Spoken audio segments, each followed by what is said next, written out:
I met this crazy person who seemed to make crazy promises about crazy things that I want to learn. And he said that what people take 3 4 years to learn about certain things that I want to learn, he said that he can help me develop it in like few months. So, and he works with a lot of celebrities, and it's a secret project. I'm going to tell you, I'm going to demonstrate it to you after 6 months, but it's very useful for you that I'm doing what I'm doing. And for some random reason, he fell in love with me. He refused to take fees, and yeah, and he even has tears now when he teaches me what he's teaching. He's a very sweet gentleman, and he said, Antonio, just come over, stay here because we don't have time. And then he finishes his classes like 1 in the night, and then makes me up at 4 in the morning. So that has been my routine for the last 36 hours. Yeah, it's been crazy. And this someone commented on the shirt. The shirt happened accidentally because he asked me, "Come now, I'm waiting for you," and I just grabbed my suitcase and I wore whatever I could and packed one shirt for today. It turned out to be green. Yeah, but not a conscious one. It just turned out. See, but I'm fascinated by this entire experience in the last 36 hours, because because I always believe that one of the things that always helps people get to the next level is finding things in their own ecosystem which they need to complement and add to what they already are. And every time I come up on stage, I ask myself the question, in the last 3 months between the previous up and this up, have I evolved my capabilities in any aspect of my life, which would have otherwise taken people a year or two to achieve? It could be anything, like it could be a guitar, it could be trading, it could be humor, but there's always a team. Every time I come up on stage, there's always a team. There's always something where I personally feel, yes, in the last 3 months, this particular capability that I didn't have has started to emerge. And in the normal route, it would have taken a year or two. And yes, this is wonderful that it's happened in 3 months. It's proof that time compression actually works. And for me, I think one of the ways, and I mean, some of you met me a year ago, and you know that how totally I'm different than a year ago. And some of you would have met me like 3 4 years ago. In fact, when I meet myself from 3 4 years ago, I look at that guy and say, oh my God, so immature. But I think that is the whole purpose of time compression. And I think once you overcome limitations and challenges, I think the next step is really about what critical skill that you don't yet have mastered can you start to time compress. And that's going to be your assignment for today. See, I've been working on these modules now for CP and EIS, and I think there are three types of CP, EIS and CP program going on. So actually four going on parallelly. So in some sense, this is the most challenging event for me, and I think it is good that I went through these 36 hours of preparation because there's so many permutations and combinations.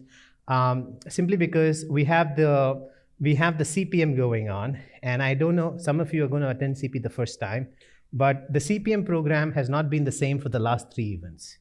So some of you who came for the first CPM program, you know that there was a particular model we started with on how to understand mindsets and shift them using meta model questions and stuff like that.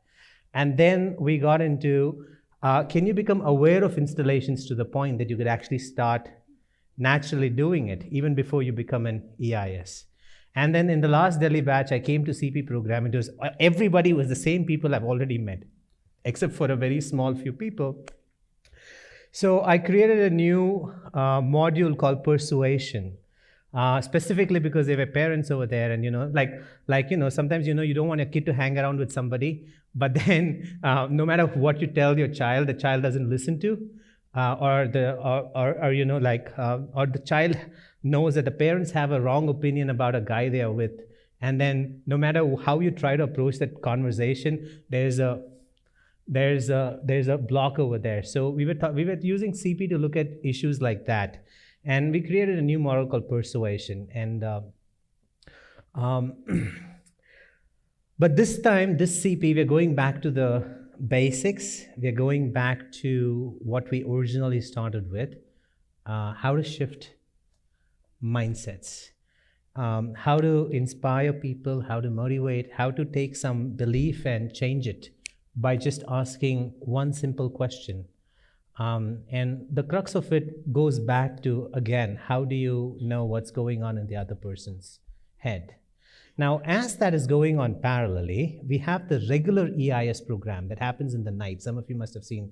So the EIS program that happens in the night, we call it the EIS apprenticeship, which means that the EIS is working along with Harini and me. They're not there to just learn, they're there to perform. So, you know, like sometimes you might have, in the initial up that you might have come to, or the up after that, you might have noticed that there's a participant who has a particular view of the world, and then they're doing procedures, but they're not necessarily doing procedures for that limitation you have noticed. But some of you might have noticed that the same person is transformed in their thinking. 2 days, 3 days later, not only the stuff on the list, there are other things that have shifted, and that comes from installations. And one of the things we do with the EIS apprentice is that we notice someone in the crowd and we say, oh, this person is having this specific challenge and it's exhibited over here. What could be the consequence if this is the same thing that's happening in their marriage, in their office, with their colleagues? And then we use installations to change it. And when I get together with the apprentice team, we work with, like, we discuss the external behavior, and then we go to the question, what must be true inside that person's head for them to be doing what they are doing every single time? And then there's only one rule with EI's apprenticeship. Actually, there are two. One, I'm always right. Second, everything I make is a guess. God, you guys have to catch up. So the first rule has to do with how EIT developed itself. So when people came to the NLP program back in 2011, we only did advertise NLP. We didn't advertise accelerated success. We didn't advertise any of that. But what we noticed is that the class of things that Harini and I were picking to work on seemed to have a stacked and compounded outcome than what that procedure in itself produced. So someone, we say, okay, hey, you know what, you got to get over your anger. And there may be 3 people, but we'll only say that to one person. Yes, with a collapse anchor or a reframing, they get over that anger, but then they will eventually come back and say, you know what, getting over that anger transformed my business, or it changed my family. So we started noticing that these things start to have a compounded effect. Now, you have to know that this is where NLP stops. John Grinder himself has said that NLP has coded the tools and technology of how to make transformation, but not necessarily at what logical level to operate on. What that means is that if someone comes to you and they're this fat, you could do a reframing for, is there a useful intention for being fat? Or you could do a reframing for, is there a useful intention for not wanting to look thin and beautiful? You could do a reframing for, is there a useful intention for not being healthy? You could do a reframing for, for stopping addictions to chocolate. Or you could do a reframing for sleep. Now, each of these things may produce result, but the compound effect of which level you choose to work on is going to be extremely different for each of those specific things you work at. It's not surprising to me now, but back then, when I read John's comment that most NLP trainers and NLP professionals have a pathetic life, even when they are extremely skillful, and it puzzled him, and it used to puzzle me, because I used to think, how on earth can someone have tools that the rest of the world doesn't have to? How on earth can someone have the power to transform an emotion, the power to transform an unconscious response, the power to get over an addiction, the power to make people disappear from their head in minutes, and still have a below average life. And it used to puzzle me. It used to puzzle me. And then I verified it myself. I went around the world. I did travel. I met people. And I wasn't very happy with the life consequences that a lot of NLP community people had. And now it's not puzzling to me, because NLP is a tool. It's like a hammer. You know, in the early days when we started this entire accelerated success, we started out with, if there's a genie in front of you, what are the 3 things? And actually it started because there was a guy called Ashish in our team who's now gone to the US to do his postgraduate, but he is very entertaining when he talks to customers. You know, it's like, I don't know, is he doing a sales call or is he trying to seduce someone on the phone? Yeah. He'll be like, hello, like... And then people would come and say, you know, I was driving my car, I was in office, and I was really getting late for a meeting, but somehow I stopped my car and I had to talk to Ashish. And he would go on a loop. And then we had a very tiny office back then. Our office is still tiny, but it was even tinier. So when someone makes a sales call, everybody could, like, you know, look, and he would do it right at the middle of the hall, and you know, all of these people would be like watching him, and he used to get a high doing that. In fact, the way I know Ashish is, you know, when I was in Nuveda, see, one of the things that happened is when I was working as the chief technology officer, this company wasn't selling any stuff. You know, they were like not selling. So I'm like the chief technology officer, and I'm creating products that they want me to create. And then it's just sitting over there on a cloud server, and the deals weren't closing in. So I decided that I'm going to go and sell and make those sales. And there was this lady, she met me. She was the head of sales back then. And she looked at me and she said, but you have such a tech vibe. How would you sell? I said, I have a tech vibe because I have tech people around. You want them to respect me, don't you? And she said, but you know, tech vibe won't work. I said, let me surprise you. So I went to in fact, every deal that we closed over there, that didn't involve a POC, like a proof of concept, you know. Oh my God, these guys, they used to spend months together creating a proof of concept to go and make a sale. And every single deal I closed, no proof of concept. I'm the proof of concept. You know, they tell the problems, I have a paper, and then the architecture is right there. They have questions in their head, and there's a simulation running in my head that answers every single question of them. See the tech vibe? But you know what? They bought it. See, the challenge wasn't that tech people have tech vibe. The challenge was tech people haven't learned other skills. And but I was determined, and I was doing these sales, and when I used to get bored, I would just go out and meet people. Because at one point in time, I was like just coding and then managing a team, and I would go out and meet people. And when I used to go out and meet people, there was this musician I used to hang out with, because before that I was working in MAFA, and MAFA was like beautiful place to hang out and chill out, because I had like this. So there was this 2 companies, like there was this. There's MAFA Recruiting, and then there's this MAFA Academy, and there was Minvista. So all of them had hired me separately. And yeah, brilliant. So as a retainer, and they had this huge conference hall, which would be like empty, and nobody would sit there for whatever reason. No conferences happen. So that's where I sit and work and have lunch and do all of my other retainer work.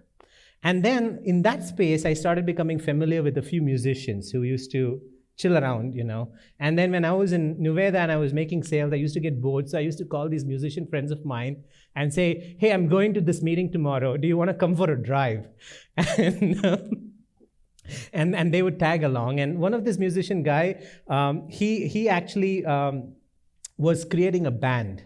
And Ashish was part of that band.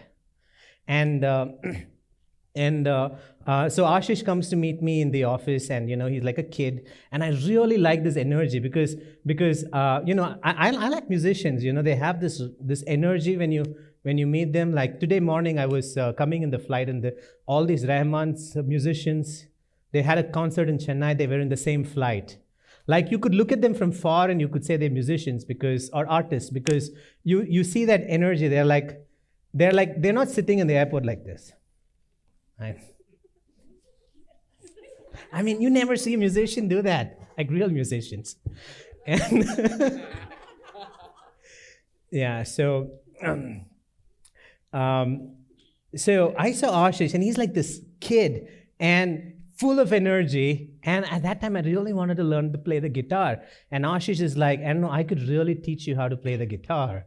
So we started becoming friends, and that's how I knew Ashish. And what got Ashish involved in the work I do is once he was going to college, and he was very upset that he couldn't get a drink the previous night. And so I told him, what if I could help you to get the high without the drink? And he said, that would be wonderful. I said, just imagine going into your college and you're high, but you're not drunk. So technically, it's okay. Yeah, he was really sold on. So the classic transcenduction, I said, look into my eyes. And then lifted his hand. And I didn't know at that point in time that giving him a reference of what is possible will make him capable of bringing it on demand whenever he wants. And sometimes whenever he doesn't intend to either. So he goes through that experience, and from the next day you see a totally different Ashish, right? He goes to college with like one button off, a little more chilled. And I come in the evening to meet him, and he used to have this little tensed face, and he's like more relaxed. And he's like, hey, no, do you want to learn the guitar now? I'm like, what's up with this guy? So he would make these calls, and he would sound like he's high. And he'd be like, So, I mean, if you look at him, it's like as if, you go to this dance sometimes, and people are not, too drunk, but there's this little bit of tipsiness, and they're dancing. You've seen that? You have a reference of, they're like swaying, but they're fully in their senses, like a little charming, but not drunk. So when you see Ashish make calls, he's in that state a bit. And then you have this entire office looking around and what's going on. And the Pune event was appearing, and we were about to do this program in Pune. And there was an actress, some side actress, I think, back then, who had some real difficulties in life. And she was telling Ashish, why should I come to this program? And Ashish was like doing all of the stuff, but for some reason, he felt like nothing was getting into her head. So Ashish, takes a pause and he says, let's be real here. What if there's a genie in front of you?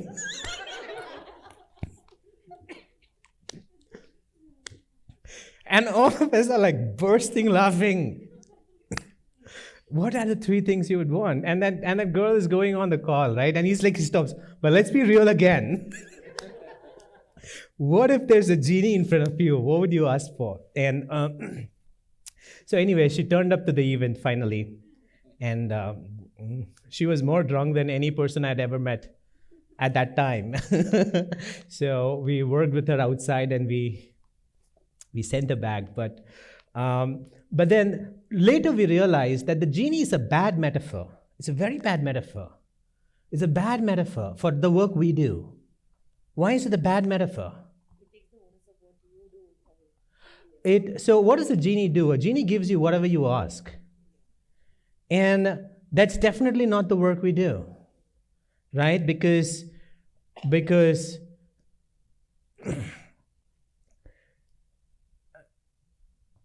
the person who's stuck in a problem is trying to solve the problem at that point in time. They're not necessarily looking at what's long-term in the future. See, yesterday I managed to get home in this 36-hour drill. I had to go bring my mridangam and come. So I managed to get home at like about 7, and I had ordered this food and it had just come home. And I was, about 7:30, 35. I was so hungry because he was making me eat bread in the morning, bread in the afternoon. And every time teaching me with all his heart, and I forgot about food. I was totally immersed. And I come home and I order food, and there's like yummy food, and I'm about to eat, and then guess who comes? No. It's Abhi. Abhi is like this neighbor dog, like my cousin's dog, who's in love with me. Okay, so she always comes, and and Abhi comes, and Abhi's outside the door. I say, Abhi, sit, it's okay, I'm going to see you in a bit. And generally, Abhi would listen. She would sit. But Abhi refused to listen, right? She was looking through the door straight at me and saying, and barking. And I'm like looking at my food. I'm looking at Abhi. I'm like, Abhi, I'm really going to eat and come. And something interesting happened. When I said that, Abhi looked at the gate through which she came. And it appeared like she was making a decision for a while. And then she looked at me again and she again barked. So this time I knew I have to respect that because she doesn't generally do that. So I put my food and I went outside and I played with her. I went for a walk and I came back. And generally, Abhi, that is never enough, right? She would be like, oh, we just got warmed up now. Let's play more. But this time when I came back, she didn't say a word. She in fact was silent. She let me go in and I washed my hands and I finished my food on the dot. And I turned to look where Abhi is and she was locked up in her house. I was like amazed at the wisdom of the dog at that point in time is that when I was trying to eat the food, she was aware that I had to finish my food on time. And she was also aware that she was going to get locked in the next 10, 15 minutes. And she came up with a solution, which is, I don't need a long pat. Just come, give me a short pat, take a walk. You could go back and eat. And even if I'm locked over there, and even if I'm seeing you after a long time, I would have still got some connection with you. Now, when people are stuck in their problems, oh, do I get out of this? They don't even have the intelligence of that dog. It could be the most intelligent person. It could be me. I mean, not. I didn't mean it that way. It could be me, it could be you, it could be anybody. But when that person is stuck in that situation, they might make brilliant decisions about everything else in life. But when it comes to the decisions they have to make, it's not going to be like Abhi looking at me, my needs, her needs, and her, owner's needs. It's going to be unilateral, right? So that's why genie is a bad metaphor because I don't want to give people what they ask for when they are stuck in a problem. That's why these days when Puru calls on phone, he says, so if there's an angel in front of you, see, because angels are smart, they sometimes know what the future is. And they might warn you, or they might just surprise you, and they might give you things that you don't really know that you need at that point in time. So this whole thing of knowing, intuitively predicting what's going to be the change a person is going to have after this one particular attribute is solved is not NLP, and it's not formally coded. It's intuition. And whose intuition? My intuition at this point in time. The whole idea of EIT is, can I improve my intuition and at the same time take it and put it in a framework so that people who may not have the life experiences that I've had can still figure what is the long-term impact of that particular change that is going on in a person's life. So when someone is doing EID apprentice, what they're really trying to do is understand, why did Antonio, like the whole team is talking about this particular person and this particular problem, but why is Antonov focusing his attention on another problem for that person and not this specific challenge? So that's the apprentice. You figure out, and I don't know why I do things. It's intuitive. I don't even know I do things. The thing I love about the EI's apprenticeship is I go in the evening and they're like, wonderful today, you did this, you did that. And then it takes me a moment to, okay, I actually did those things. Because you see, when I'm doing it, it's on the flow. The installations are happening. Parallelly, it's stacked. It's so many things going on at the same time. And the lovely thing about the apprentice teams we've had so far is someone in the team or a group of some people in the team are able to spot what I did that I didn't know I did. And then they're also able to decipher why that is important and what's the long-term impact of that. So that's the apprenticeship. So we always had the apprenticeship. The apprenticeship is going to continue happening even now.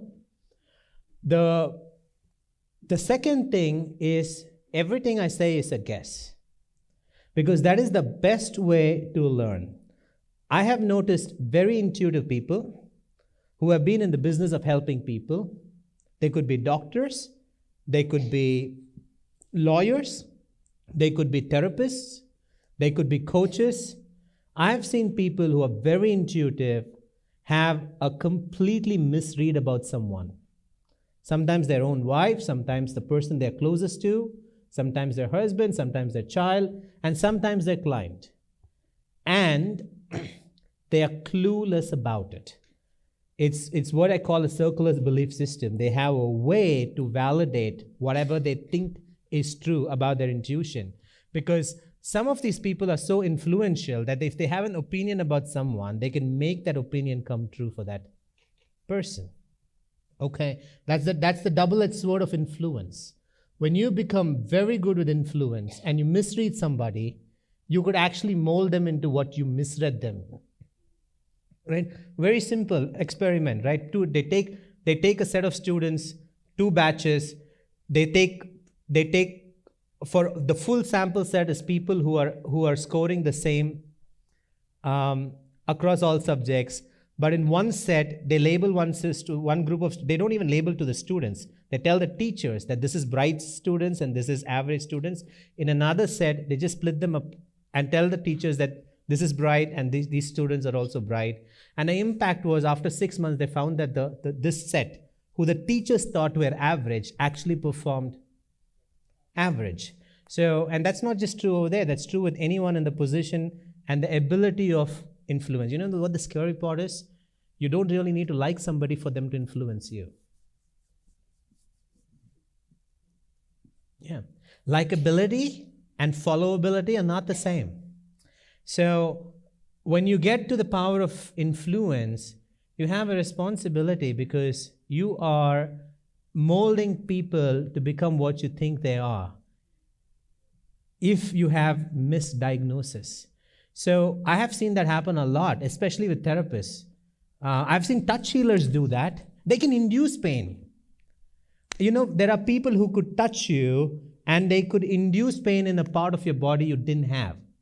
Now, with all due respect to touch healers, I've worked with the finest of them. I know some people can pinpoint with precision where you had pain. But I also know that there are a lot of people who are touch healers and they're so good in rapport that they could induce a pain that wasn't there before.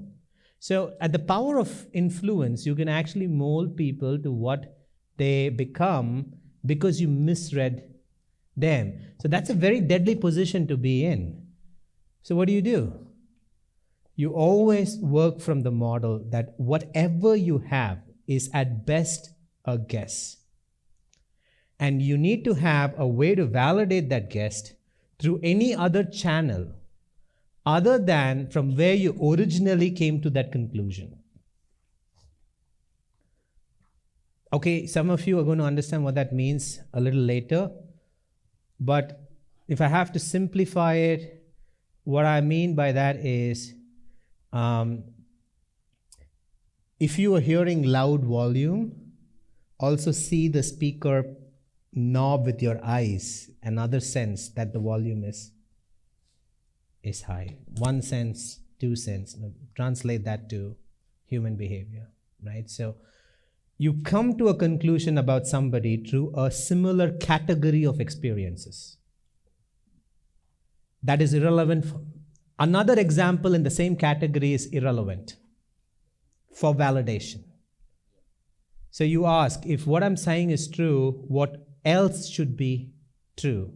What else cannot be true? And then you take that route and you honestly, and most people can't do this, you're honest people, but you can't honestly drop your own conclusions and re-evaluate the same situation from a completely different point of view.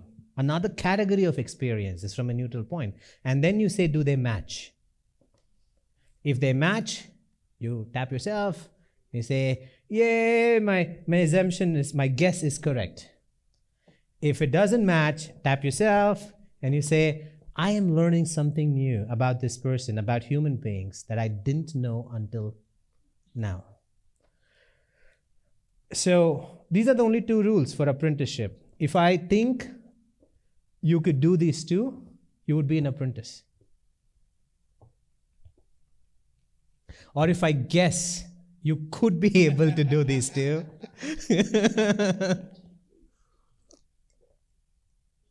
also, there's also the basic capability. I just realized, I went to my guitar teacher, Donan, and we just discovered a strange problem.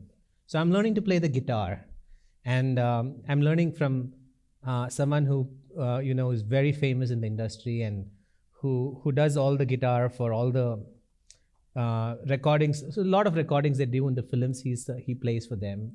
And a very good teacher. And he's dedicated, he teaches, spends a lot of time with me. I spend a lot of time. I've been learning guitar from him for a while. And recently we discovered that I do not hear the sound of an electric guitar. So let me explain this to you in details. So I'm learning something called an acoustic guitar, right? This wooden thing and you play. I'll be drinking in a bit. Is it affecting the camera? No.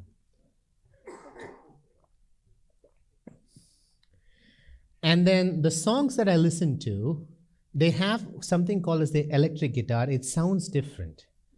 And Donan just figured out that when he plays songs and when I listen to songs, I can hear the words, I can hear the drums, but I don't necessarily hear the sound of the electric guitar in that song. You are thinking, how is it possible? I'm going to prove it to you. I have an exercise. Yeah, but it is. And you will be surprised, all of you will be surprised how much you hear and how much you think you hear and how much you actually hear. Now the challenge is, if I don't hear the guitar, how am I going to learn? It's one thing to hear it in the class, but you got to hear it where it happens. Right? Installations happen at up. If you can't see it when they're happening, how are you going to learn it? I can spend hours doing Zoom calls with you in the apprentice discussing things, but you got to start noticing as they happen on day 1, on day 2, on day 3. The fellowship team is having a lot of fun because they already tracked probably a dozen till now. Yeah, so some people would have also been writing down. Antonio has used 5 tonalities so far because they're all anchors. If I get into this voice, your body will immediately shift to the way it shifts when something important is going to come. And I can talk total nonsense. That's how tonal anchors work, right? So we've been setting you up for the installations that are going to come, as well as with installations already.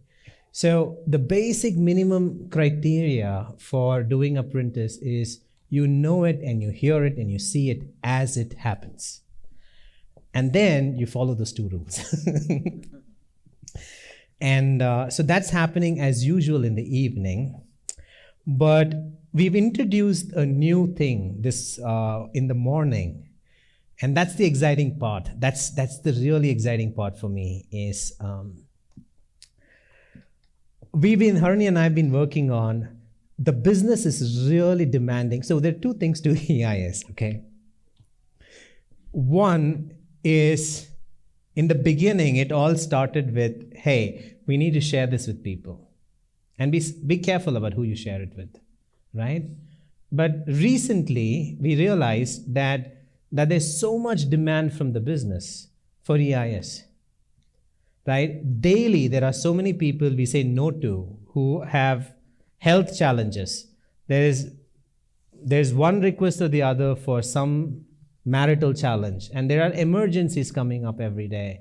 There are all kinds of things. There are people saying, hey, there are these schools, why can't you help? Then there are hospitals, and it just feels like there's so much ask and so little capacity. And to me personally, I would love, from the point of view of our business, to be able to increase the quality, the number of quality EIS who are there in this ecosystem. And I've noticed some things in the last 1.5 years, that the more the number of EIS, the more the quality in the batch. It's something about their vibe. It's something about the unconscious, the contagious things that seems to spread in the ecosystem. So on several levels, primarily for UP, but also for EIS, and I really feel like it's a technology. It has to go out to the world.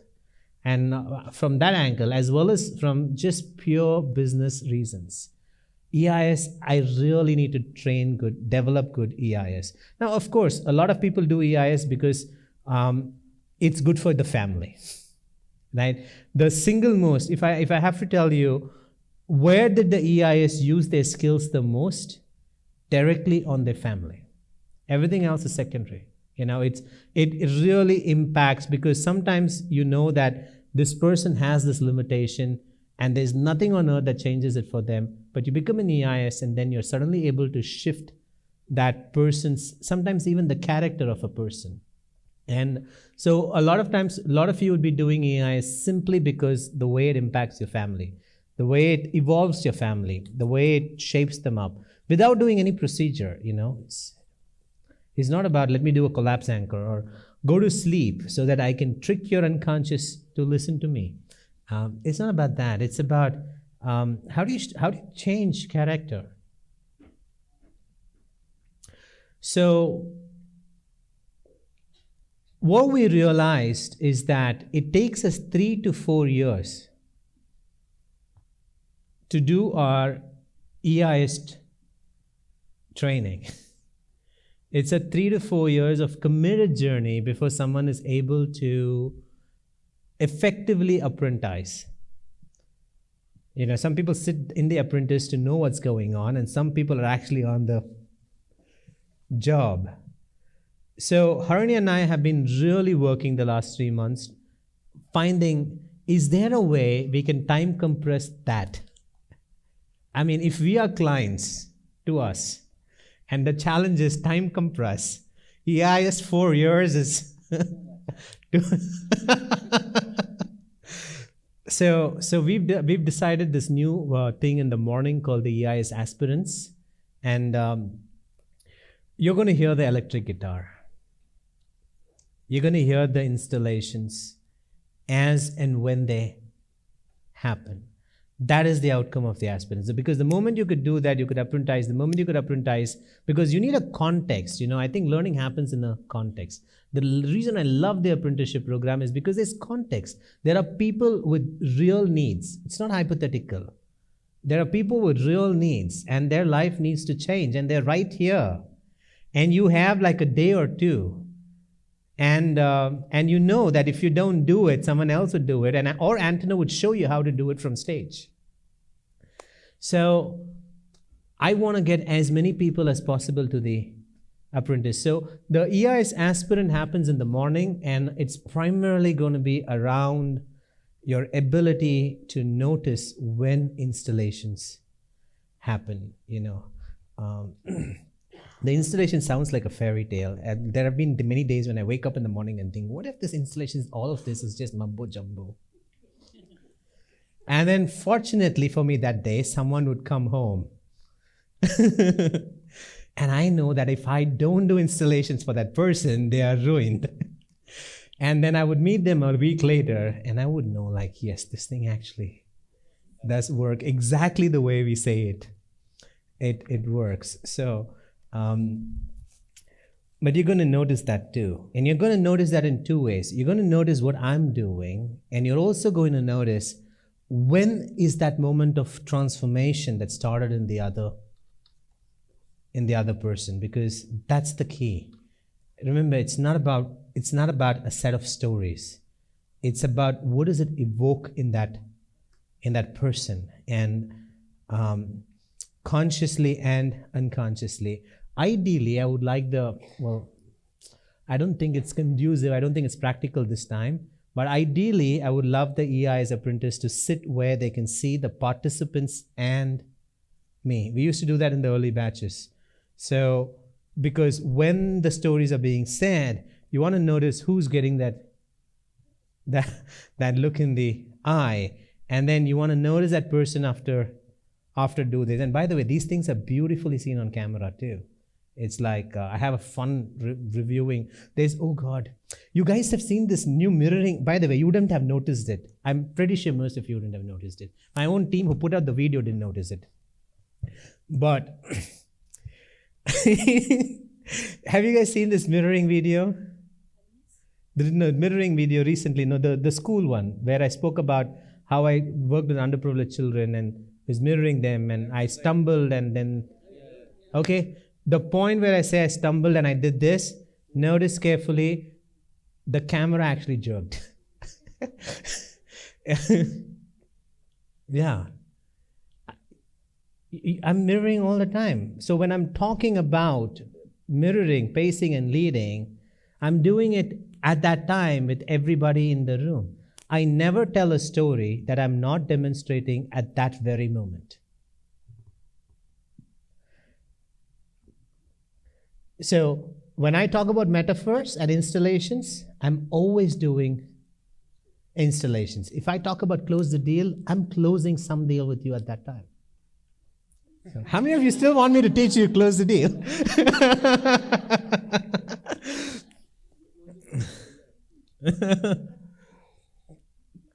So the EIS aspirants are just going to notice when the installations are happening and when they are not happening. Okay, because sometimes I'm just giving instructions and a clue. This is an instruction voice. I don't remember or recall myself. This voice is different from the voice 30 seconds ago. I don't recall a memory where I have done installations in this voice. Never. So in fact, Puru has photos, I think he has screenshots. He in fact knows the installation look. He knows how does Antonov look when he's doing installations and when he's not doing installations. See, because you're getting to precision. So aspirancy, it's very easy for you to say, oh, there's installations happening all the time. But you're getting to precision. This is an installation. This is what it could have been for. And this would be the long-term benefit of that installation. So that is what the aspirants are going to do.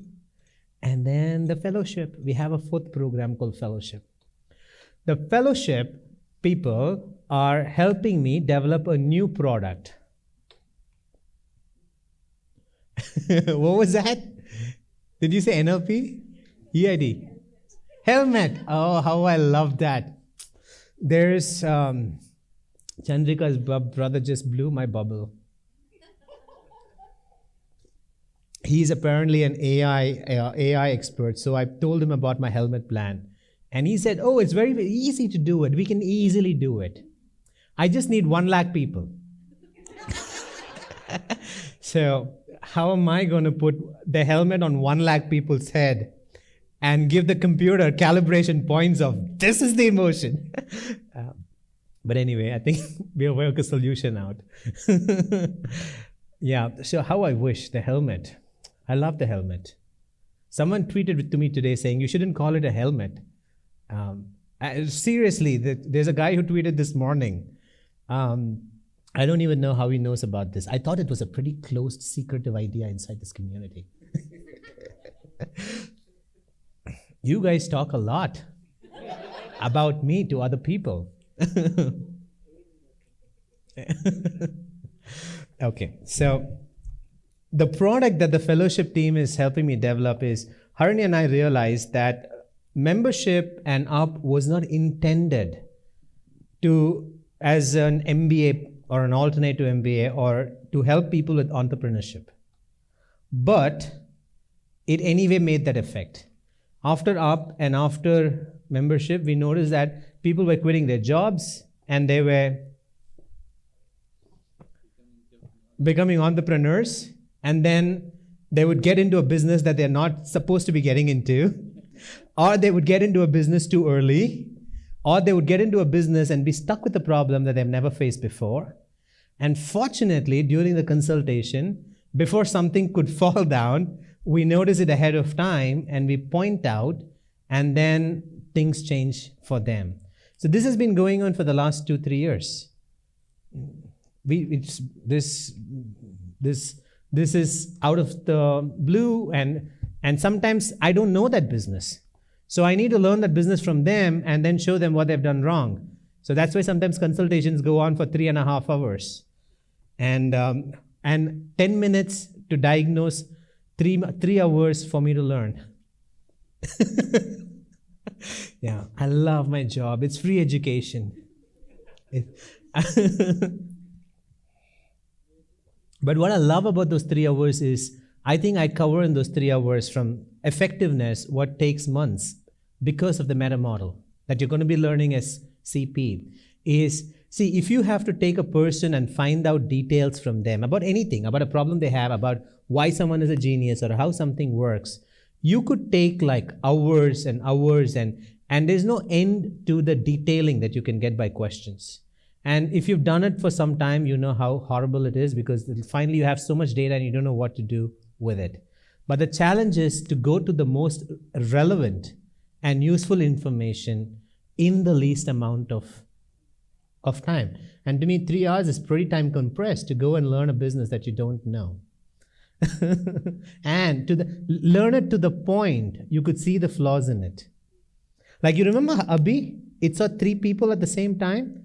The owners, herself, me. It knew my constraints, I had to eat. It knew her constraints, she would be logged in. It knew our dynamics, that I need to go and play with it. In order for me to provide a solution about a business, I need to first and foremost map out how many components are there at play. Understand how they all interrelate with each other. And then understand what's the mindset that's causing it to work, what's the mindset that's causing it to not work, and then provide a solution. And to be able to arrive there in 3 hours is pretty fast, in my opinion. So we've been doing this for the last 2 years, and suddenly it occurred to Harini and me that, hey, why are people struggling with business? Why don't we actually help them with the things that no MBA school actually does? You know, I feel like 80% of the people start a business at the wrong time. Yeah, a lot of people, I've just asked them to shut their business and start their job and then join their business again. It's worked beautifully for them. For a lot of people, it's just about finding another market. For a lot of people, they are doing well, they just don't know they're doing well because their measurement is inaccurate. So I'm hoping that the new participants over here would do what happens in every up batch. They show up, and something in their face tells me that there is a wrong business decision going on. And then I would do installations, either from stage or when I'm talking to them, or I might consciously explain something. And the fellowship team is actually figuring those installations and documenting them, so that we can consolidate that together and create a new product for how to run a good business successfully and scale it up. So these are the 4 things that are going on. We never like to complete our video without giving you the opportunity to personally evolve and launch your legacy. Imagine for a moment, what would it feel like when you are impacting the world positively so much and enhancing your business, your health, your family and legacy. All of this together simultaneously, continuing to grow leaps and bounds, fast and smoothly. If you've got the right motives, we believe Antino and Harney will be able to help you launch your legacy in compressed time. Get excellence installation-based personal evolution and keep making a difference, starting with yourself. Antino is beyond my thinking in his capability, ability, understanding. And I felt how can he read me or my emotions also so well. He is amazing. He is a God-sent gift to me. With every up, things are getting more and more refined. And as I was telling you that a lot of things are happening now where I'm able to see through a lot of things very clearly, that what's required without getting stuck with things. So earlier it was like, even if I'm able to see through something, I will get stuck into certain emotions and all that. All of that is gone now. And it's more like that I am spotting everything little early than I was earlier, and hence being able to very well adapting that what's coming my way. You do not have to be Michael Jackson or a TV star to be doing something meaningful where people are connecting to you. Back then I think you had to be like do something really extraordinary for you to shine as a personality, for people to know you, for you to impact the people around you.